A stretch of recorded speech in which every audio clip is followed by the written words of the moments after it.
up front, and then you've got a test for it, ex post, right? And there's certain tests you can use to see whether you have indeed got rid of the common method bias.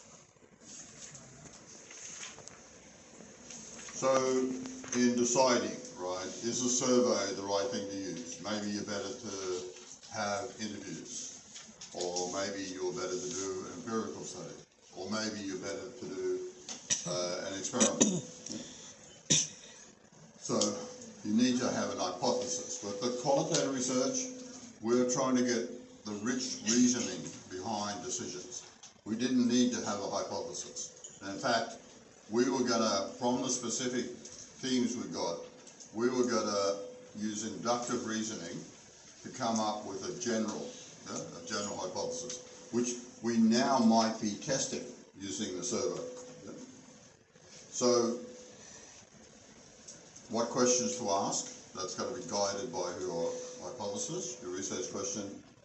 How best to ask the questions? And that's not easy, right? It's not easy to know how to ask questions. What scales to use? For example, I'm not going to ask you what your IQ is.